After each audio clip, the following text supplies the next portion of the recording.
জান্নাতি এবারে জান্নাতে যাবার পরে সকলের কথা মনে পড়বে। জান্নাতে গিয়ে দুনিয়ার বন্ধু বান্ধবকে খুঁজবে, কিন্তু জান্নাতের মধ্যে তাকায় দেখবে দুনিয়ার অনেক কাছের জন, প্রিয়জন, বন্ধু বান্ধব জান্নাতে নাই। এইবার জান্নাতীরা পরস্পর আলোচনা করবে, কি ব্যাপার, দুনিয়া তো অমুক ভাই আমাদের সাথে ব্যবসা করতো, ওরে তো জান্নাতে দেখি না। আল্লাহ তাআলা সেই কথাই বলেন, ফি জান্নাতিন ইয়াতাসাআলুন। জান্নাতীরা এবার পরস্পর আলোচনা করবে মুজরিমদের ব্যাপারে, পাপীদের ব্যাপারে।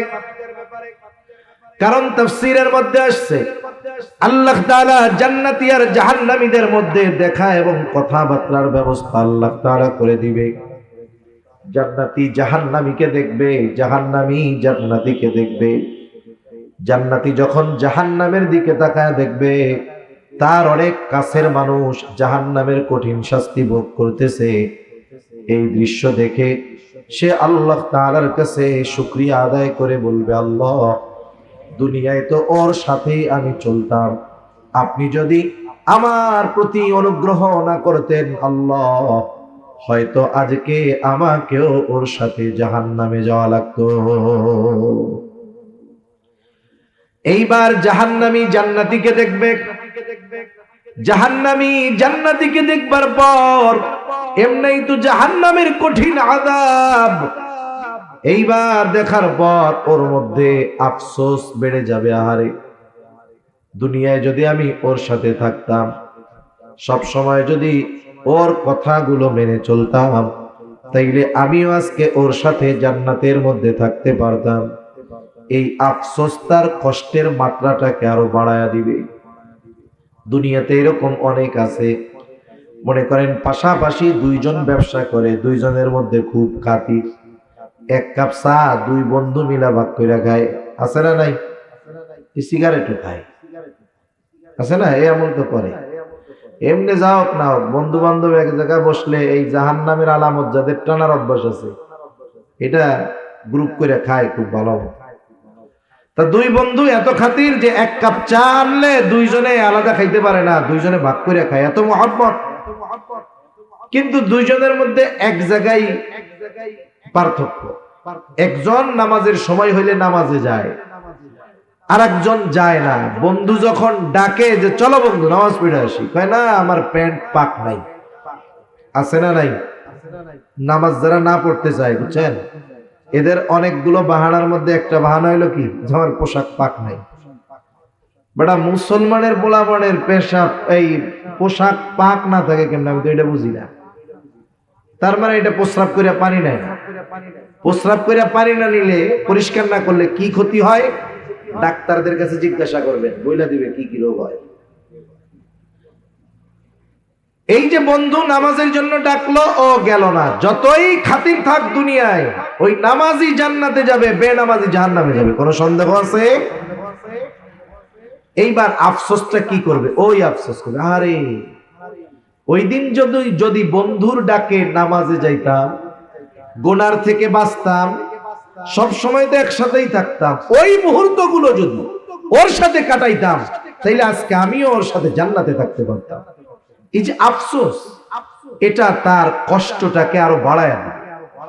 এখন বলতে পারেন এটা আবার কেমনে বাড়ে, আফসোসে কষ্ট কেমনে বাড়ে? একটা উদাহরণ দিলে বুঝতে সহজ হয়। মনে করেন আপনি এক জায়গায় গেছেন, কক্সবাজারে গেছেন। এখন কক্সবাজারে যারা টুরিস্ট আছে সবাই তো আর ভালো না, কিছু আসে তো বেয়াদব, আছে না এরকম দুষ্টু প্রকৃতির লোক। এক গ্রুপ আসছে ওখানে, আপনার সাথে তাদের একটু কথা কাটাকাটি হয়েছে, ওরা সংখ্যায় বেশি, পাওয়ার দেখাইতেছে বেশি। মনে করেন আর আনফরচুনেটলি আপনাকে একটা বকা দিয়ে দিল। স্বাভাবিক, কেউ যদি বকা দেয় এতে একটু খারাপ লাগাটাই স্বাভাবিক, ঠিক কিনা বলেন? আপনাকে আমাকে কেউ বকা যদি দেয়, অপরিচিত কেউ দেয়, এই কষ্টটা সাময়িক সময়ের জন্য থাকবে, দেখবেন 1-2 ঘন্টা পরে এটা স্বাভাবিক হয়ে যাবে, আপনি এটা গোনায় ধরবেন না। কে নাকি বলেন তো, ওই বকাটাই, যেই বকাটা ওই অপরিচিত লোকটা আপনাকে দিয়েছিল, ওইটা যদি আপনাকে আপনার পরিচিত একজন দেয়, ওই বকাটা অপরিচিত লোক ওই বকা দিলে যেই কষ্ট পেয়েছেন, পরিচিত লোক যদি দেয় কষ্ট বেশি লাগবে না কম লাগবে? এভাবে করে স্টেপ বাই স্টেপ যাওয়ার পরে ওই বকাটা যদি আপনার সন্তান আপনাকে দেয়, বলেন তো এই বকাটা বিষাক্ত তীর হয়ে কলিজায় আঘাত করবে, ঠিক কিনা বলেন? শব্দ এক, কিন্তু শুধুমাত্র জবানের পরিবর্তনের কারণে কষ্টের কতটা পরিবর্তন হয়। এই জন্য মানুষের আফসোস অনেক সময় তাকে পীড়া দেয়, কষ্ট দেয়। এই কষ্টের কারণে অশান্তি আসে। ওই জাহান্নামীও ওই যে আফসোস করবে, গেছিলাম না কেন, যদি যাইতাম এই কষ্ট পাইতাম। এই আফসোস তার কষ্টের অনুভবকে আরো বাড়ায়। দুজনের মধ্যে দেখা হয়ে গেল, এবার কথোপকথনের ব্যবস্থা করে দিবেন আল্লাহ। আল্লাহ রাব্বুল আলামিন বলেন, জান্নাতীরা পরস্পর পরস্পরকে জিজ্ঞাসা করবে, মুসলিমদের কাছে জানতে চাইবে, ফি জান্নাতি ইয়াতাসাআলুনা আনিল মুজরিমিন। জান্নাতীরা পরস্পর মুসলিমদেরকে জিজ্ঞাসা করবে তথা জাহান্নামীদেরকে জিজ্ঞাসা করবে, মা সালাকাকুম ফি সাকার, কোন কারণে তোমরা সাকারের অধিবাসী হইলা তথা জাহান্নামী হইলা, কেন তোমরা জাহান্নামে গেলা? এইবার জাহান্নামীরা তাদের জাহান্নামে যাওয়ার কারণগুলো কি কি বলবে। এই কয়েকটা কারণ আপনাদের খেদমতে বলে আমি আলোচনা শেষ করে দিব। তবে একটা বিষয় অনুরোধ থাকবে আপনাদের কাছে, ওই জাহান্নামে যাওয়ার কারণগুলো যদি এইখানের কারো মধ্যে থাকে, অবশ্যই অবশ্যই ওই কারণটাকে বের করে ফেলবো ইনশাআল্লাহ। নাকি রাইখা দিব? রাখবেন? আপনি ডাক্তারের কাছে গেছেন, ডাক্তার টেস্ট মেস্ট কইরা বলল যে আপনার শরীরের মধ্যে এই জায়গায় যে কোনো একটা টিউমার হয়েছে, এটা কিন্তু যদি বড় হয় পরে এটার থেকে কিন্তু ক্যান্সার হইতে পারে, এখন কিন্তু ছোট আছে। আপনি কি বলবেন ডাক্তার থাক যা হয় হবে, এটা বলবেন? নাকি টাকা খরচ কইরা অপারেশন করে টিউমারটা বের করে ফেলবেন? কি করবেন? বের করে ফেলবেন না? আপনাকে যখন ডাক্তার জানাইলো যে এইটা আছে, ক্ষতিটা এই হতে পারে, তখন আপনি ক্ষতির চিন্তা করে ওই জিনিসটা আর দেহের মধ্যে রাখবেন না, বরং কেটে ফেলবেন। আপনার ক্যান্সারের জীবাণু হয়েছে আঙ্গুলে, ডাক্তার যদি বলে 1 ইঞ্চি কাটতে হবে, তাইলে আশা করা যায় আর জীবাণু থাকবে না। আপনি বলবেন কি যে পুরো আঙ্গুল কেটে ফেলেন, তাও যেন ক্যান্সারের জীবাণু না থাকে। অথচ আফসোস, আমরা ওয়াজ মাহফিলে শুনি ওলামায়ে কেরাম বলেন, মসজিদের মধ্যে ইমাম সাহেব খতিব সাহেব আমাদেরকে দিক নির্দেশনা দেন যে আপনি এটা করেন জান্নাতে যেতে পারবেন, এটা করেন আপনি জাহান্নাম থেকে বাঁচতে পারবেন। আমরা শুধু কথাগুলো শুনি কিন্তু আমলে নেই না, প্র্যাকটিক্যাল লাইফে ওটাকে আমি সেটআপ করি না। এটা কিন্তু ঠিক না। আপনিও হয়তো তাহলে পস্তাবেন ওই দিন, যেই দিন করার কিছু থাকবে না। এই কথাগুলোর মূল্যায়ন তখন হবে যখন আপনি বাস্তব অবস্থায় পতিত হবেন, কিন্তু তখন বুঝবেন কথাগুলোর মূল্য, কিন্তু তখন করার কিছু থাকবে না। এজন্য ওই সময়টা আসার আগে আমাদেরকে প্রত্যেককে নিজেকে নিজে শুধরে নিতে হবে ইনশাআল্লাহ। জাহান্নামীরা তাদের জাহান্নামে যাওয়ার 1 নম্বর কারণ বলতেছে, ক্বালু লাম নাকু মিনাল মুসাল্লিন। তারা বলবে আমরা জাহান্নামে আসার অন্যতম প্রধান 1 নম্বর কারণ আমরা মুসল্লি ছিলাম না। মুসল্লিকে সপ্তাহে 1 দিন জুমার দিন মসজিদে যে হাজিরা দেয় সে কিন্তু মুসল্লি নয়, বরং মুসল্লি হলো সে শত ব্যস্ততার মধ্যেও যার নামাজ বাদ যায় না। হাজারো ব্যস্ততা তার থাকতে পারে, কিন্তু সে নামাজের ব্যাপারে খুব সেনসিটিভ, সতর্ক। যখনই নামাজের সময় হয় সে যেখানে থাক আগে নামাজটা আদায় করে নেয়। অনাকাঙ্ক্ষিত অনিচ্ছায় সেটা ভিন্ন কথা, কিন্তু সুযোগ আছে এরপরে সে নামাজ পড়ে না, এটা কখনোই হয় না। এখন এই নামাজ হলো ঈমানের পরে সবচাইতে বড় ইবাদত। আপনি নামাজ বাদ দিয়ে জান্নাতে যাওয়ার আশা যদি কেউ করে তাহলে এটা বড় ভুল। এই জন্য যারা বলে নামাজ না পড়লে আমার ঈমান ঠিক আছে আমি জান্নাতে যাব, এই কথাটা ঠিক নয়, বরং এই কথা তার জাহান্নামে যাওয়ার কারণ হতে পারে। রাসূলুল্লাহ সাল্লাল্লাহু আলাইহি ওয়াসাল্লাম বলেন, নামাজ এত গুরুত্বপূর্ণ ইবাদত, কিয়ামতের দিন সর্বপ্রথম আল্লাহ নামাজের হিসাব নিবে। নবীজি বলেন, আউয়ালু মা ইউহাসাবু বিহিল আবদু ইয়াউমাল কিয়ামাতিস সালাত। কিয়ামতের দিন সর্বপ্রথম নামাজের হিসাব নেওয়া হবে। আর এক হাদিসের মধ্যে নবীজি একটু বাড়ায়া বলেন, যার প্রথম হিসাবটা সহজ হয়ে যাবে তার জন্য বাকি হিসাব যিনি সহজ করে দিবেন তিনি কে? সেজন্য কিয়ামতে যদি অন্যান্য হিসাব থেকে সহজে বাঁচতে হয় তাহলে নামাজটাকে ঠিক করার দরকার আছে না নাই? এই যে রজব মাস চলতেছে, অনেক জায়গায় দেখবেন মেরাজ নিয়ে আলোচনা হবে। মেরাজের মূল শিক্ষা, মূল হাদিয়া ছিল এই নামাজ। আল্লাহ সুবহানাহু ওয়া তাআলা বান্দার সাথে তার সংযোগ স্থাপনের এই হাদিয়া নামাজ, এটা নবীজি যখন মেরাজে গেছেন উম্মতের জন্য হাদিয়া দিয়েছেন। সেজন্য নামাজ হলো ঈমানের পরে সর্বশ্রেষ্ঠ ইবাদত। এখন আসেন, মানুষ নামাজ পড়ে না কেন? নামাজ না পড়ার অনেক কারণ আছে না? মানুষ নামাজ পড়তে পারে না বা পড়ে না তার কর্মব্যস্ততার কারণে। এত বড় বিশাল বাজার, এই বাজারের মসজিদ, প্রত্যেক বাজারের প্রত্যেক দোকানদার যারা মুসলিম আছে, অমুসলিম যারা তাদের কথা বাদ, প্রত্যেক মুসলমান দোকানদার যদি দোকানটা বন্ধ করে নামাজে যায়, আমার মনে হয় আপনাদের মসজিদে জায়গা সংকুলন হবে না। হবে বলেন?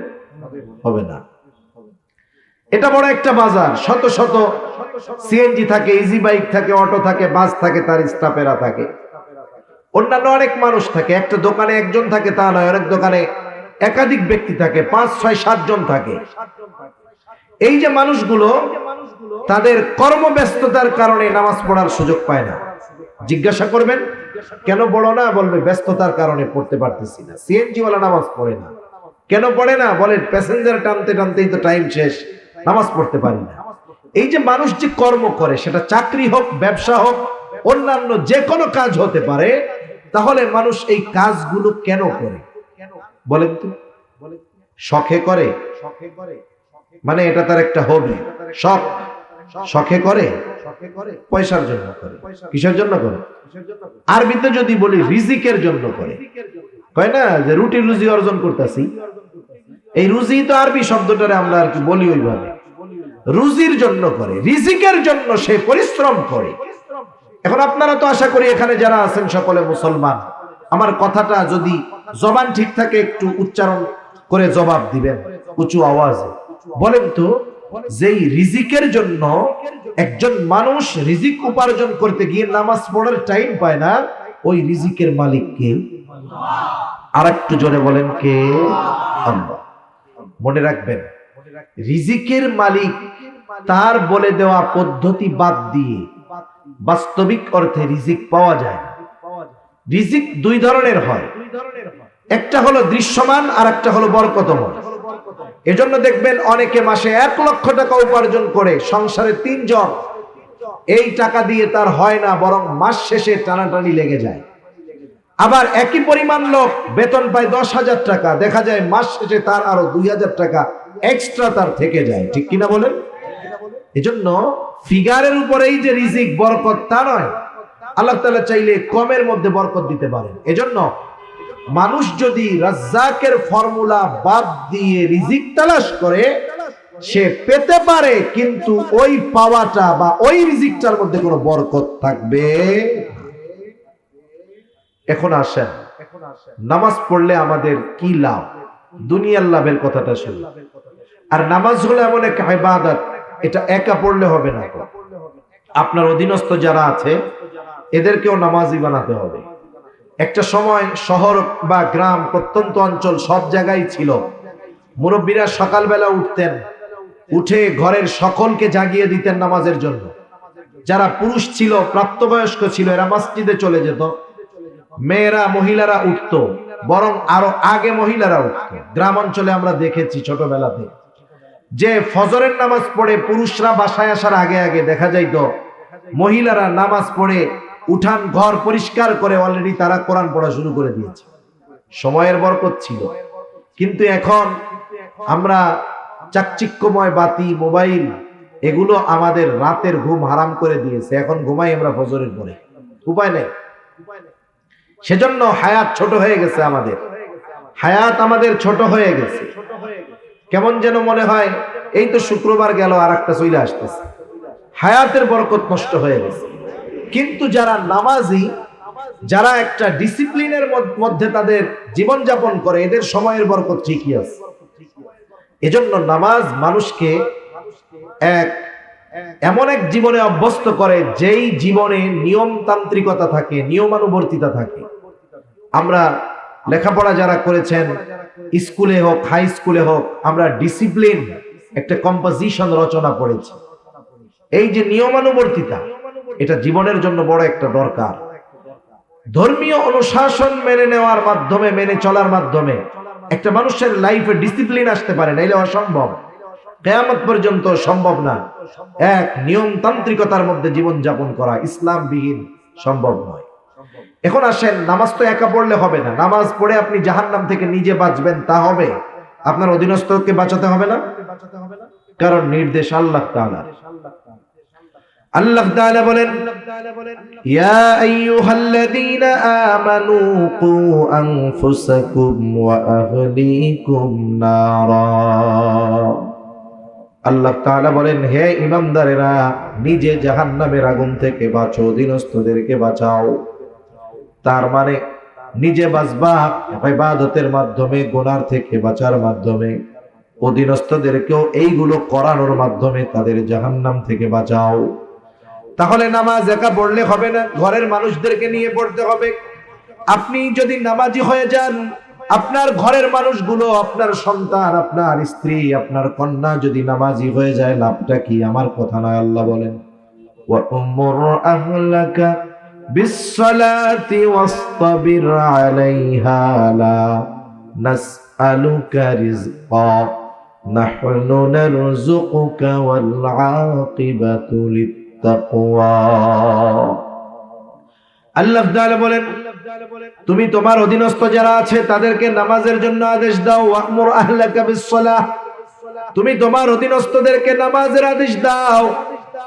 ওয়াসতাবির আলাইহা, তুমিও তার উপরে অটল থাকো।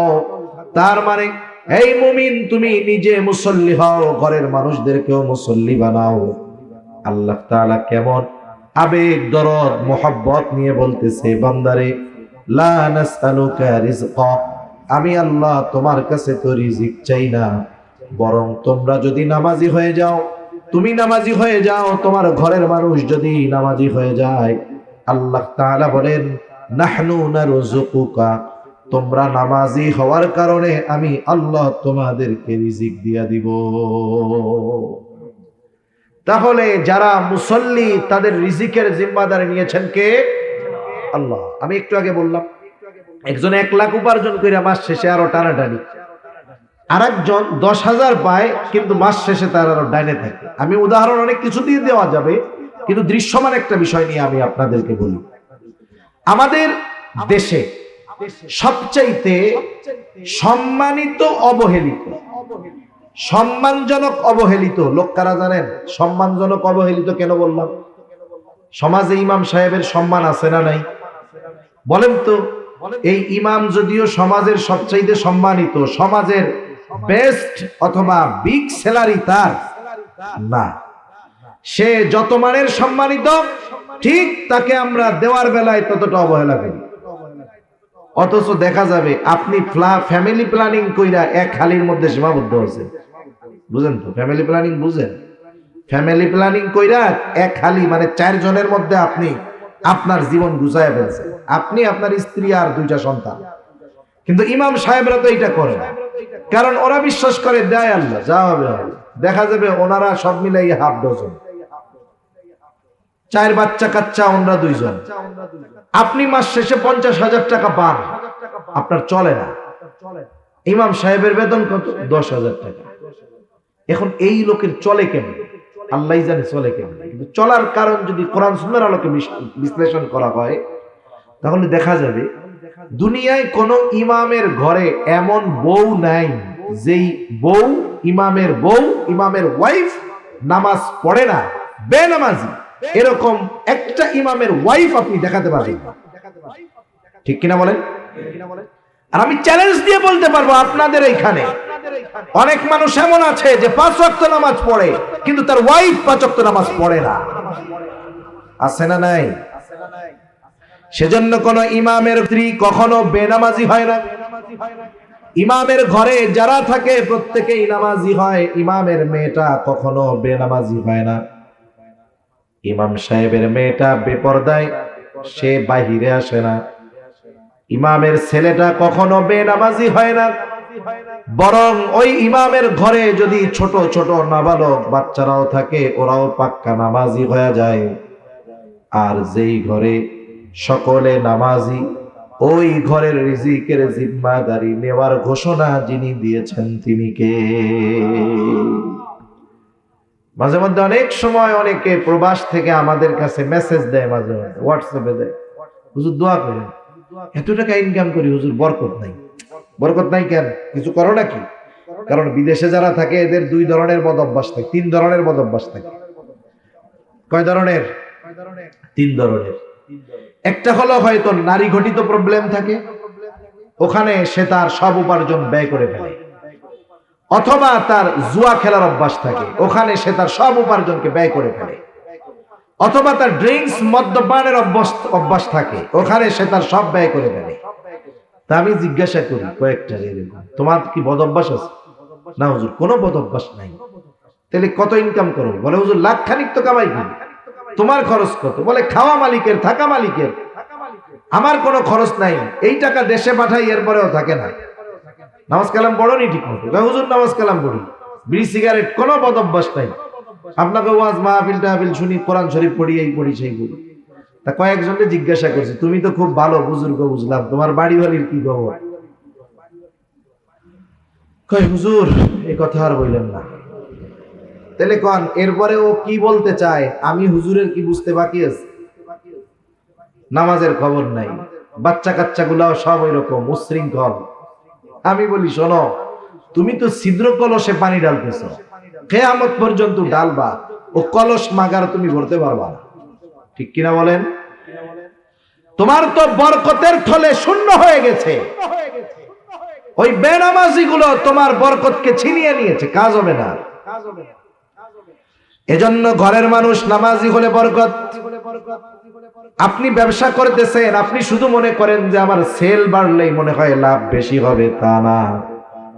আপনি যেহেতু নামাজি, ঘরের মানুষগুলাকে বলেন তোমরাও যদি নামাজি হও, মেয়েটাকে বলেন বাবা তুমিও যদি নামাজ পড়ো, ছেলেটাকেও বলেন তুমিও যদি নামাজ পড়ো, আশা করা যায় তোমরা নামাজি হওয়ার কারণে আল্লাহ তাআলা আমার উপার্জনে বরকত দিয়ে দিবে। আরো অনেক কথা তো বলা যেত। এখন বলেন নামাজি হলে দুনিয়ার লাভ আছে না নাই? দুনিয়ার মানুষের যদি রিজিকের চিন্তা না থাকে, আর কোনো চিন্তা নাই। আমারে যদি কেউ বলে যে হুজুর এই দুনিয়ায় আপনার যখন যেটা প্রয়োজন আপনার আর আপনার পরিবারের আমি ব্যবস্থা করে দেব, আচ্ছা এরপরে যদি আমারে বলে আপনার কাম হইলো শুধু মসজিদে বসে থাকা আর বাসায় আসবেন মসজিদে যাবেন, এই ছাড়া আর কোনো কাম নেই, আমি এক পায়ে খাড়া। কারণ দুনিয়ার মানুষের সবচাইতে বেশি চিন্তা তার জীবন উপকরণ নিয়ে। রিজকের বাংলা অর্থ হলো জীবন উপকরণ। অথচ আল্লাহ বলেন বান্দা নামাজি হয়ে যাও, তোমার এই জীবন উপকরণের ব্যবস্থা আমি আল্লাহ করে দিব। সুবহানাল্লাহ বলেন। তাহলে নামাজ পড়লে দুনিয়ার লাভ আছে না নাই? আছে। যারা পড়েন তো আলহামদুলিল্লাহ, যারা পড়েন না নিজেরা শুরু করেন, ঘরের মানুষগুলোকে নিয়ে একসাথে শুরু করেন, ইনশাআল্লাহ বরকতের দুয়ার আল্লাহ খুলে দিবে। সাথে সাথে জাহান্নাম থেকে বাঁচা যাবে। কারণ জাহান্নামীরা জাহান্নামে যাওয়ার 1 নাম্বার কারণ কি বলবে? আমরা মুসল্লি ছিলাম না, আর আমরা মুসল্লি হব। আমরা কি হব? জবান খুলে বলেন তো। মুসল্লি হব। আর 5-7 মিনিট কষ্ট দিব, কষ্ট হবে না তো? দুই নাম্বার তারা জাহান্নামে যাওয়ার কারণ হিসাবে বলবে ওয়ালাম নাকুনু তুআইমুল মিসকিন, আমরা মিসকিনদেরকে খানা দিতাম না, খানা খাওয়াইতাম না। সাধারণ মানুষকেও খানা খাওয়ানো ফজিলতের কাজ। একজন গরিব অসহায় যদি কোটিপতিকে খানা খাওয়ায়, এটাও ফজিলতের কাজ। মিসকিন অসহায়কে খানা খাওয়াইলে আরো ফজিলতের কাজ। আত্মীয় স্বজনকে দাওয়াত দিয়ে খানা খাওয়াইলে ফজিলতের কাজ।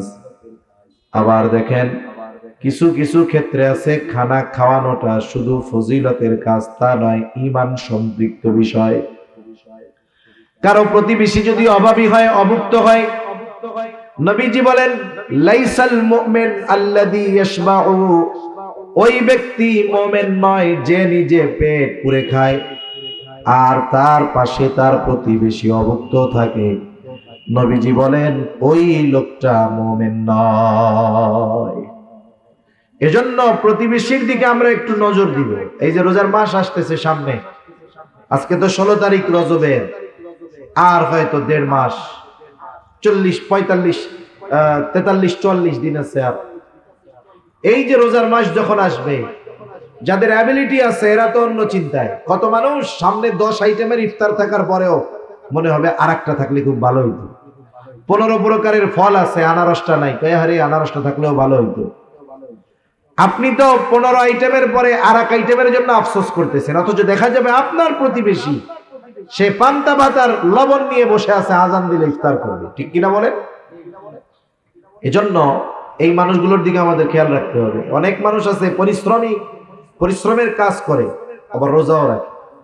রোজার মাস আসলে টেনশনে পড়ে যায়, কারণ সে যে পেশায় নিয়োজিত, এটা তার এতটা দৈহিক কষ্ট হয় যে তার জন্য রোজা রাখা কষ্টকর। এরকম যদি থাকে, আপনি ওই রোজাদারকে বলেন যে আপনারা স্বামী স্ত্রী দুইজন টেনশন দিয়ে, আল্লাহ আমারে দিছে এই গোটা রোজার মাস, আপনারা দুইজন আমার মেহমান, খাওয়ান, মেহমান হিসাবে খাওয়াবেন, তাইলে মেহমানদারির সওয়াব। সাথে সাথে খাওয়াইছেন রোজাদার, রোজাদারকে খাওয়ানোর সওয়াব। সে যদি প্রতিবেশী হয়, প্রতিবেশী হওয়ার কারণে এক সওয়াব, আবার যদি দরিদ্র হয় তাহলে দরিদ্র হওয়ার কারণে আর এক সওয়াব। ঠিক কিনা বলে? চিন্তা করছেন এগুলা? সেজন্য মানুষকে খানা খাওয়ানোর অভ্যস্ত হওয়ার দরকার, বাট সেটা বিনিময়ের আশায় নয়। ওই যে আমাদের দেশে বিভিন্ন সময় বিভিন্ন অনুষ্ঠান করে, বিয়ের অনুষ্ঠান, আত্মীয় স্বজন দাওয়াত দিয়া দুমসে খাওয়াইয়া টেবিল একটা পাইতে বসে থাকে, ক্যাশ কাউন্টার দিয়ে রাখে। এটা কোনো সভ্য সমাজের সভ্য কাজ না, এগুলো ইউরোপ আমেরিকানদের কালচার। দাওয়াত দিয়া যে দিলে আমি তাহলে টাকা নিব কেন? সেজন্য দাওয়াত যাদেরকে দিব আগের থেকে বলে দিব, আপনি দাওয়াত তো নিলেন, আমার পক্ষ থেকে শর্ত হইল নো গিফট গ্রান্টেড, কোন এর বিনিময়ে কোনো কিছু গ্রহণ করা হবে না। কারণ সাহাবায়ে কেরাম মানুষদেরকে খানা খাওয়াইছেন কার জন্য বলেন? তারা কি বলতো খানা খাওয়ায় জানেন? তারা বলতো ইন্নামা নুতঈমুকুম লিওয়াজহিল্লাহি লা নুরিদু মিনকুম জাযাআন ওয়ালা শুকুরা। তারা বলে আমরা তোমাদেরকে খানা খাওয়াইছি আল্লাহর জন্য, যেহেতু আল্লাহর সন্তুষ্টির জন্য খাওয়াইছি, লা নুরিদু মিনকুম জাযাআন ওয়ালা শুকুরা, যেহেতু আল্লাহর সন্তুষ্টির জন্য খাওয়াইছি সুতরাং তোমাদের কাছ থেকে কোনো বিনিময় চাই না। অনেক সময় আমরা মানুষের কাছে আশা করি তার একটা উপকার করলাম, কমপক্ষে আমারে ধন্যবাদ তো দিবে। সাহাবায়ে কেরাম বলতো ওয়ালা শুকুরা, তোমরা আমাদের এই খানা খাওয়ানোর কৃতজ্ঞতা প্রকাশ করো, এটাও আমরা চাই না, কারণ খানা খাওয়াইছি আল্লাহর জন্য। এই খানা খাওয়ানোর বিনিময় যিনি আমাদেরকে দিবেন তিনি কে? এই জন্য মিসকিন অসহায়দেরকে খানা খাওয়াবো। জাহান্নামীরা তাদের জাহান্নামে যাওয়ার 3 নাম্বার কারণ বলবে ওয়া কুন্না নাখুদু মাল খাইদিন, অনর্থক মজলিসে কথাবার্তায় যারা লিপ্ত থাকতো আমরাও তাদের সাথে গিয়ে বসতাম, মিলতাম, থাকতাম। আফসোসের ব্যাপার, আমাদের দেশের অধিকাংশ চায়ের দোকানগুলো হলো অনর্থক মজলিসের মূল আখড়া। ঠিক কিনা কর? কোনো কাম কাজ নাই, চার দোকানে বৈশা চা চুমুক দিবে আর সিগারেট টানবে আর এর দুর্নাম কইয়া বেড়াবে। মজলিস জমেই না যতক্ষণ না গীবত করা হয়, অপরের দোষ ত্রুটি বর্ণনা ছাড়া আমাদের মজলিসগুলা গরম হয় না, সমালোচনা ছাড়া মজলিস গরম হয় না।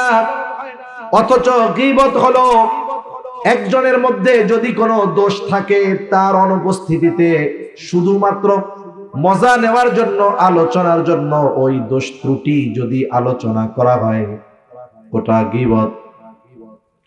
কিন্তু যদি এমনটা হয় আলোচনা আপনারা করতেছেন 5 জন, ওই ব্যক্তির অনুপস্থিতিতে বলতেছেন কি ও তো এই কাজগুলা করে, ওরে সংশোধন করার দরকার, সংশোধনের নিয়তে আলোচনা করছেন ভিন্ন কথা, কিন্তু আমরা আলোচনা করি মজা নেওয়ার জন্য, এটা গীবত।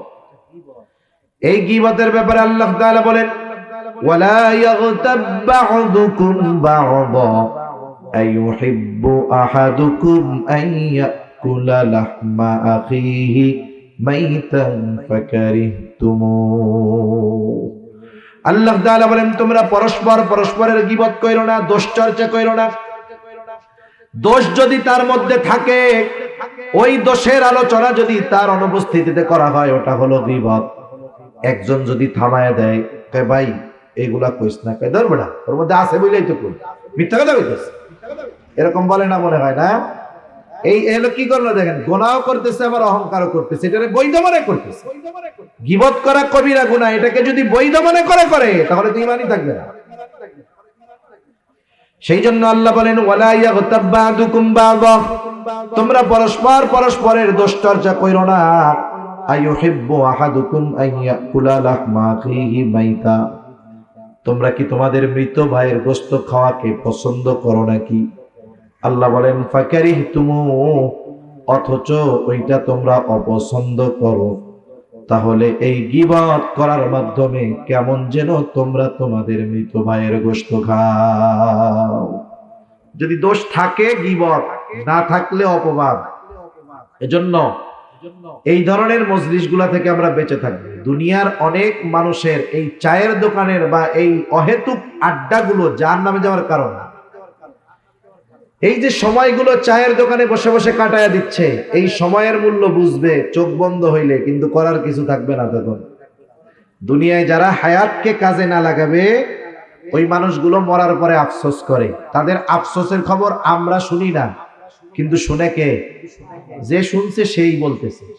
মরার পরে যারা সময় কাজে লাগায় না, নামাজ কালাম পড়ে নাই, ভালো কাজ করে নাই, সম্পদ ছিল দান সাদকা করে নাই, ওরা আফসোস করে।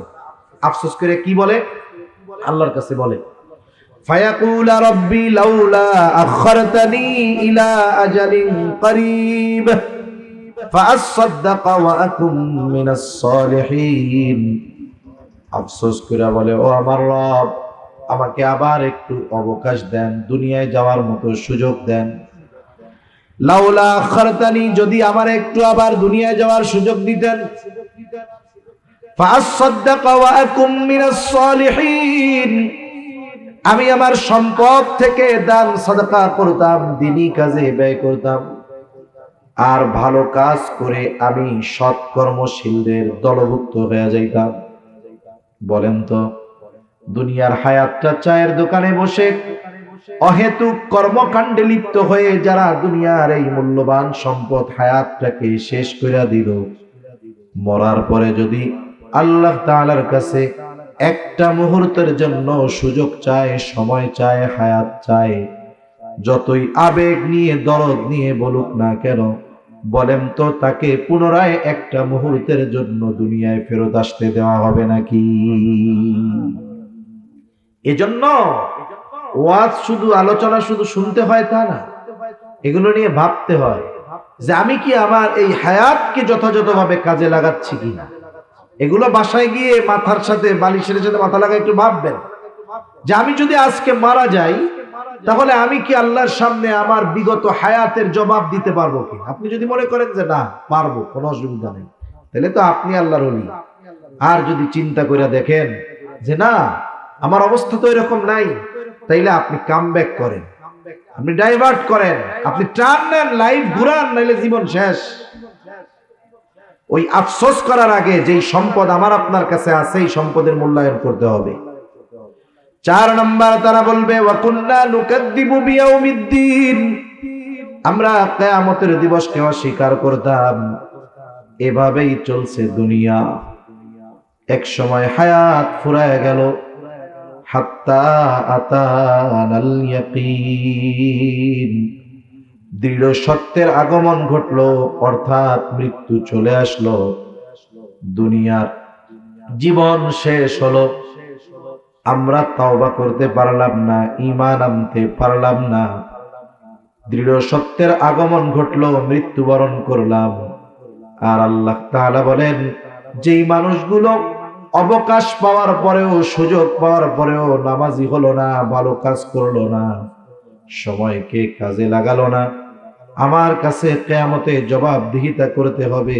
এই ব্যাপারে যথাযথ প্রস্তুতি গ্রহণ তারা করলো না। এই কারণে এরা তো জাহান্নামী। শুইনা নাও, ফামা তানফাউহুম শাফাআতুশ শাফিঈন, এই মানুষগুলোর ব্যাপারে কোন সুপারিশকারীর সুপারিশ গ্রহণ করা হবে না। আমাকে আপনাকে যেন এই দলের দলভুক্ত না হতে হয়, এজন্য আমার যত ব্যস্ততা থাক, আমি 5 ওয়াক্ত নামাজ পড়বো তো ইনশাআল্লাহ। সাথে সাথে ঘরের মানুষদেরকে নামাজি বানাবো, লাভ হবে। যারা প্র্যাকটিসিং মুসলমান, 5 ওয়াক্ত নামাজ যারা পড়ে, যাদের ঘরের মানুষ নামাজি, আপনি তাদের সাথে এগুলো শেয়ার করবেন। দেখবেন তার প্র্যাকটিক্যাল বাস্তব জীবনে সে কতটা সুখী, সে কতটা ডিপ্রেশন মুক্ত, আপনি তার সাথে আলোচনা করলে বুঝতে পারবেন। এজন্য বেনামাজি আর নামাজির অবস্থা একরকম নয়। সেজন্য আমরা নামাজি হব, নিজে নামাজি হব, ঘরের মানুষদেরকে এই ব্যাপারে সর্বোচ্চ গুরুত্ব দিব। 2 নম্বর, প্রতিদিন কিছু না কিছু সাদাকা করার চেষ্টা করব। অসহায় দরিদ্র মানুষ অনেক সময় আমার আপনার কাছে চায়। অনেক সময় এমন হয় যে আপনাদের বা প্রত্যেক এলাকায় কিছু মার খামারা ওই ফকির মানে চাওয়ার লোক থাকে, ও ওই টাকা দিয়ে কিন্তু খাবার খায় না, ওইটাতে বিড়ি খাবে। আছে না এরকম লোক? আপনি তারে 5 টাকা না দিয়া 5 টাকা দিয়ে একটা রুটি কিনে দেন, ও রুটিটা দিয়ে তো আর বিড়ি খেতে পারবে না, কমপক্ষে রুটিটা তো খাইলো। সেজন্য প্রতিদিন কিছু না কিছু সাদাকা করবেন। সেটা টাকা হতে পারে, সেটা কিছু খাবার হতে পারে, অন্য কিছু হতে পারে। এরপরে 3 নম্বর, অহেতুক মজলিস গুলা থেকে বাঁচতে হবে। আপনার টাইম আছে, সময় আছে, আপনি এই সময়ের মধ্যে কোরআন পড়েন, দিন শিখেন। আপনি নামাজি, সময় আছে, নামাজের অনেক মাসলা মাসাইল নিয়ে আপনার সমস্যা আছে, আপনি মসজিদের ইমাম সাহেবের কাছে যান, মাদ্রাসায় যান। কোরআন শরীফ পড়তে পারেন না, মাদ্রাসায় হিফজখানা আছে, আপনি হিফজখানায় গিয়ে বসেন। হিফজখানার শিক্ষক মোহতামিম সাহেব বলবে নাকি, ধর্মিয়া কোরআন শুনতে আইছেন কেন, যান, বাগায় দিবে এরকম? বরং আপনি প্রত্যেক দিন গেলে আপনার চা নাস্তা খাওয়াবে, এটা খাওয়াই আরো কোরআন শোনার ব্যবস্থা করে দিবে। এজন্য জীবনের সময়গুলোকে ভালো কাজে ব্যয় করার চেষ্টা করবো ইনশাআল্লাহ। সাথে সাথে এই জীবনের হিসাব হয়তো দুনিয়ার মানুষের চোখ ফাঁকি দিয়ে চলে যেতে পারবো, অপরাধ করে হয়তো প্রশাসনকে ফাঁকি দিতে পারবো, আইন আদালতকে ফাঁকি দিতে পারবো, কিন্তু আমার জীবনের প্রত্যেকটা কর্মের হিসাব দুনিয়ায় কারো কাছে না দেওয়া লাগলেও দিতে হবে কার কাছে? এই ব্যাপারে দৃঢ় বিশ্বাসী হব ইনশাআল্লাহ। এগুলো যদি আমরা মেনে চলতে পারি, দেখবেন পুত পবিত্র এক হায়াত এই দুনিয়াতে ইনশাআল্লাহ অতিবাহিত হবে। আল্লাহ সুবহানাহু ওয়া তাআলা আমাদের সবাইকে কথাগুলো বুঝবার, আমল করবার তৌফিক দান করুন। সকলে বলি আমিন। ওয়া আখিরু দাওয়ানা আলহামদুলিল্লাহি রাব্বিল আলামিন। অনেকে দোয়া চেয়েছে।